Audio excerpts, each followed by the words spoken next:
Halo pemirsa GPR TV, dari Sabang sampai Merauke, dari Miangas hingga Pulau Rote. Bertemu lagi bersama saya Moda Azari Nisak dalam program Kominfo Destro.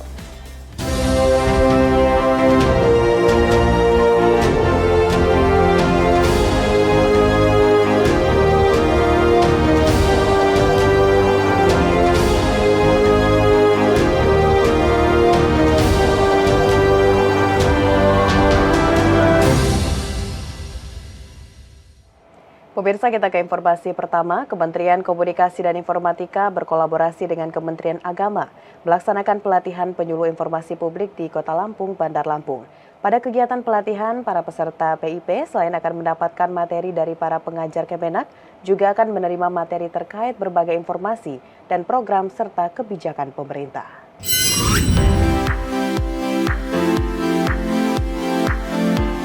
Kolaborasi Kemenak dan Kementerian Kominfo dalam peningkatan kualitas penyuluh agama terus berlanjut. Kali ini Provinsi Lampung menjadi daerah keempat pelaksanaan pelatihan penyuluh informasi publik tahun 2023. Pelatihan yang diikuti oleh 30 peserta ini dilaksanakan selama 6 hari di Asrama Haji Provinsi Lampung, mulai dari tanggal 27 Februari hingga 4 Maret 2023. Adapun materi yang akan didapat oleh peserta yakni berbagai isu strategis dan 6 program prioritas pemerintah 2023 yang meliputi stunting, imunisasi, KUR, BPJS Kesehatan, BPJS Ketenagakerjaan, dan moderasi keberagaman. Manfaat pelatihan ini banyak ya, terutama untuk bahan-bahan yang ingin disampaikan kepada masyarakat. Kadang-kadang masyarakat belum mengerti, belum paham. Nah, ini bahan-bahan yang disampaikan dalam pelatihan ini sangat membantu kami untuk dapat memberikan informasi yang benar kepada masyarakat supaya masyarakat lebih cerdas dalam menyikapi isu-isu yang ada. Sementara itu, peserta juga mendapatkan berbagai materi tentang informasi publik dari Kementerian Komunikasi dan Informatika. Di antaranya, mengenai sistem informasi dan pembuatan konten kreatif dengan smartphone sebagai alat bantu penyuluhan. Peserta PIP mengaku dengan adanya pelatihan ini akan mempermudah mereka untuk memberikan informasi kepada masyarakat, sehingga masyarakat dapat dengan baik menyikapi isu-isu yang ada saat ini. Selain itu, dengan adanya pelatihan PIP ini dapat memberikan inovasi bagi penyuluh dalam melakukan penyuluhan di lapangan. Supaya kami bisa mengemban tugas dengan baik ini, diberi kesehatan, diberi kelancaran, bisa menambah ilmu dan menambah teman, terutama itu yang suka menambah teman, dan bisa meningkatkan kapasitas dari penyuluh supaya menjadi lebih baik. Kebersamaan di Bandar Lampung ini mereka tetap terjaga dengan baik. Nah, peran penyuluh ini di mana mereka langsung bersentuhan langsung kepada masyarakat, di mana selain daripada memanfaatkan media sosial, tentunya memang perlu secara langsung untuk mereka bertatap muka langsung bersama masyarakat yang ada di tiap-tiap daerah, di KUA tentunya seperti itu, yang mereka keseharian sebagai penyuluh agama, sebagai agen daripada penyuluh agama dan juga penyuluh informasi publik. Dan tantangan besar untuk para peserta PIP, mereka akan menyebarkan informasi secara benar, tepat di masyarakat yang keberagaman budaya, ras, suku, dan bahkan agama yang sangat luas di Provinsi Lampung. Karena Provinsi Lampung ini termasuk provinsi yang rawan konflik, terkhusus di bidang agama, sehingga butuh para penyuluh dari Kementerian Agama yang memiliki cara yang efektif untuk penyampaian informasi yang tepat dan diterima oleh masyarakat, sehingga satu visi, satu misi, satu persepsi tentang program-program pemerintah, tentang kebijakan-kebijakan pemerintah, sehingga diterima dengan baik oleh masyarakat. Badan Siber dan Sandi Negara kembali melakukan perjanjian kerjasama dengan 16 pemerintah daerah melalui pemanfaatan sertifikat elektronik. PLT Sekretaris Utama BSSN YB Susilo Wibowo menyebut, hingga saat ini BSSN telah melakukan kerjasama pengguna sertifikat elektronik dengan 550 instansi di Indonesia. Badan Siber dan Sandi Negara kembali meningkatkan fungsinya dalam mengawal ruang siber, yakni melakukan perjanjian kerjasama dengan 16 pemerintah daerah melalui pemanfaatan sertifikat elektronik BSRE. PLT Sekretaris Utama BSSN YB Susilo Wibowo ketika memberikan sambutannya pada acara penandatanganan yang dilaksanakan di Auditorium Dr. Kertopati, Jakarta, Selasa 28 Februari 2023 menyebutkan, adapun 16 pemerintah daerah tersebut adalah daerah yang baru memulai kerjasama dengan BSSN dan beberapa pemerintah daerah yang memperpanjang perjanjian kerjasama. Hingga saat ini, BSSN telah melakukan kerjasama penggunaan sertifikat elektronik kerjasama dengan 550 instansi di Indonesia yang meliputi lembaga tinggi negara, kementerian, instansi pusat, dan daerah. Sementara itu, pengguna tanda tangan elektronik mencapai 8.000 per harinya.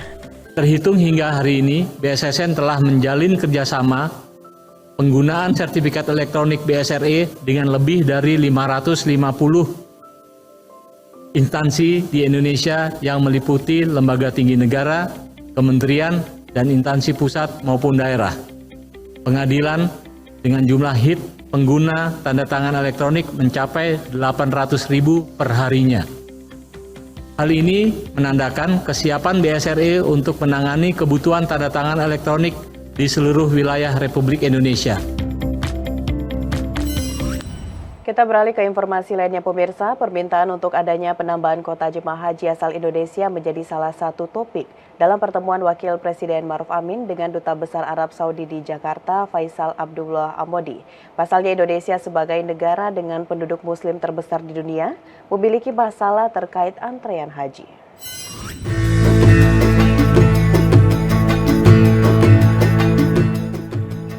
Wakil Presiden Kiai Haji Ma'ruf Amin menerima kunjungan kehormatan Duta Besar Kerajaan Arab Saudi untuk Indonesia, Faisal Abdullah Amodi, di kediaman resmi Wapres di Jakarta. Dalam pertemuan tersebut, juru bicara Wakil Presiden Masduki Baitlawi menyatakan, Wapres meminta kepada pemerintah Arab Saudi untuk menambah kuota haji bagi jamaah asal Indonesia. Antusiasme umat Islam di Indonesia sangat tinggi karena Indonesia merupakan negara dengan penduduk muslim terbesar di dunia. Namun terkait dengan permasalahan antrean haji, masyarakat Indonesia mesti menunggu cukup lama karena kuota yang disediakan oleh pemerintah Arab Saudi terbatas. Yang problemnya di Indonesia, sebagaimana kita ketahui, sudah ada sebuah provinsi, sebuah kabupaten yang antriannya mencapai 40 tahun. Itulah kemudian diharapkan oleh Wakil Presiden kepada Duta Besar Arab Saudi yang baru ini, gimana agar kuota Indonesia itu terus ditambah ke depan. Dan itu juga disanggupi dalam pengertian bahwa akan dilaporkan kepada kerajaan, kepada MBS, persoalan-persoalan yang dihadapi di Indonesia. Lebih lanjut, pada pertemuan tersebut Wapres juga menyampaikan harapan agar ada peningkatan investasi dari Arab Saudi di Indonesia. Menurut Wapres, investasi Arab Saudi di Indonesia cenderung menurun dalam 3 tahun terakhir. Bahwa yang menurun itu sebenarnya adalah pihak swasta. Kalau hubungan perdagangan antara pemerintah itu cukup bagus dan cukup intensif. Tapi itu adalah juga dia berjanji untuk mengintensifkan kembali, seperti itu. Sementara itu pemirsa, Direktur Jenderal Penyelenggaraan Haji dan Umroh Kementerian Agama Republik Indonesia Hilman Latif menyampaikan pihaknya terus mendorong penyelenggaraan haji yang terbuka, transparan, dan akuntabel. Hal tersebut disampaikan langsung dalam diskusi secara daring yang digelar Forum Merdeka Barat 9 di Jakarta.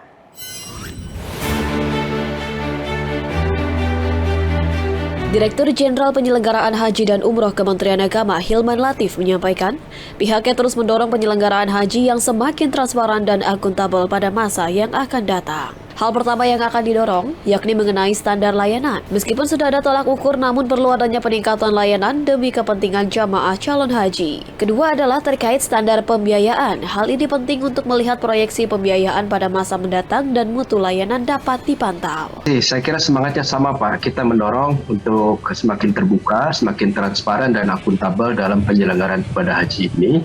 Dan kita tentu saja juga terbuka ya, berdiskusi dengan berbagai pihak. Kami juga menggandeng berbagai pihak ya, perguruan tinggi maupun pusat-pusat studi untuk ya, merumuskan dua hal. Tadi disampaikan pertama oleh Pak Yasin ya, mengenai standar layanan. Insya Allah sebagiannya sudah ada. Yang kedua adalah standar pembiayaan. Dan ini juga penting bahwa ke depan proyeksi pembiayaan haji sudah bisa terbaca dengan baik dan standar yang jelas. Dalam diskusi tersebut, Dirjen Hilman juga menegaskan bahwa selama rentan waktu dari 2019 hingga ke 2023 terjadi inflasi dan kenaikan harga yang cukup signifikan di Arab Saudi. Untuk itu pihaknya tengah melakukan sejumlah mitigasi terkait biaya penyelenggaraan biaya haji 2023 yang semula mengacu pada biaya haji 2019. Otoritas Jasa Keuangan menilai stabilitas sektor jasa keuangan tetap terjaga dan kinerja intermediasi lembaga jasa keuangan tetap kuat. Stabilitas ini pun berkontribusi mempertahankan kinerja perekonomian nasional di tengah masih tingginya ketidakpastian global. Ketua Dewan Komisioner OJK, Mahendra Siregar, menyatakan siap menjaga stabilitas sektor jasa keuangan dan kinerja intermediasi lembaga jasa keuangan tetap kuat. Stabilitas sektor jasa keuangan memiliki kontribusi mempertahankan kinerja perekonomian nasional di tengah gejolak ekonomi global. Stabilitas sektor jasa keuangan tetap terjaga dan kinerja intermediasi lembaga jasa keuangan tetap tumbuh kuat, sehingga berkontribusi mempertahankan kinerja perekonomian nasional di tengah masih tingginya ketidakpastian global. Mahendra optimis, daya konsumsi masyarakat mengalami perbaikan dan peningkatan.